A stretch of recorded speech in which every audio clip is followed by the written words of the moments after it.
want an exposure to a market or an Everything they need in one place. Be the world's foremost authority on Individuals, advisors and institutions. Hello and welcome to the Morningstar series, Ask the Expert. I'm Emma Wall and here with me today is Alan Hyam, Retirement Director for Fidelity. Hello Alan. Hello Emma. So why is saving for retirement so important? Well, it is really very important because people will not just want to live on what the state will provide for them. And for somebody who's maybe 30 years away from retirement today, they could probably look forward to the state allowing them to retire in their early 70s with an income in today's money of around about £8,000 a year, assuming that the government doesn't cut it back any further.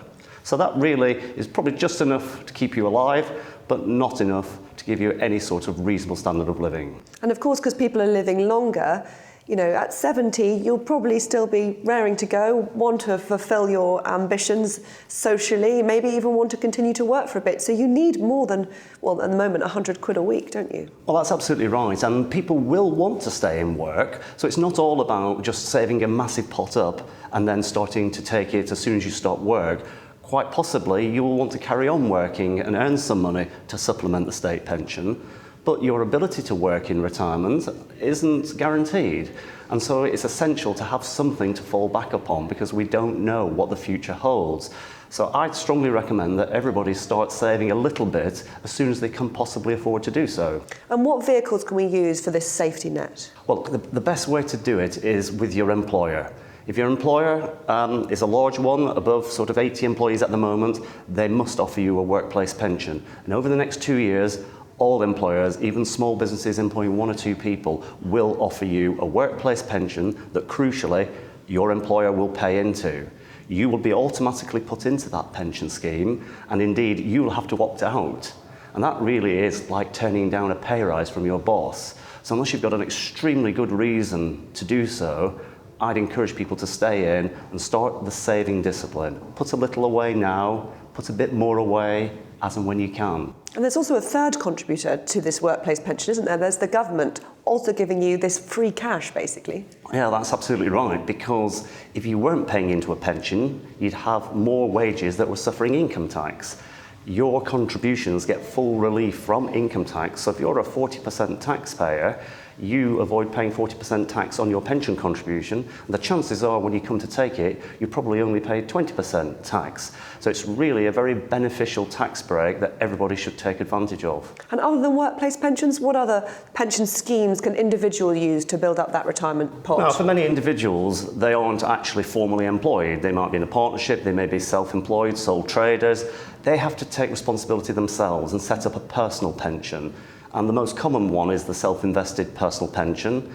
And they're very low cost today, very accessible online, and you can choose whatever investments you like. So it needn't cost a fortune to start. You can save a very little amount each month and make a real difference to your retirement. And with these SIPPs, of course, you're not getting employer contributions, but you are still getting that tax relief. Absolutely, Emma, you are. You're still getting the tax relief. It works slightly differently if you're a high rate taxpayer, because when you contribute, say, £80 into it, the government automatically adds it up to 100, so that gives you your basic tax relief back. If you're a high rate taxpayer, you have to claim the extra tax relief back yourself by filling in your tax return. And sadly, quite a few high rate taxpayers don't realise this and don't claim it back. The Inland Revenue actually benefits from quite a lot of unclaimed tax relief here. And what about the rule changes? Because we've heard rumours that allowances are being reduced. What should people do about that? Yes, there is a constant debate about the generosity of pension tax relief that favours high rate taxpayers. And a number of political parties have made noises about limiting that in the future. So there is a general election coming up in May next year. I don't expect anything to change before then, but after then, things might change quickly. So people could choose to make more pension contributions sooner. If you haven't made contributions in the past, you can use unused allowances and make bigger contributions now. Particularly the over 55s could think about the balance between ISA and pension, because under the new rules next year, over 55s can access their pension very freely. So they're not locking it away so that they can't get access to it. So balancing the tax relief on pensions versus the flexibility is one thing that I'd encourage over 55s to think again about versus on the ISA versus pensions debate. Alan, thank you very much. Pleasure. This is Emma Wall for Morningstar. Thank you for watching.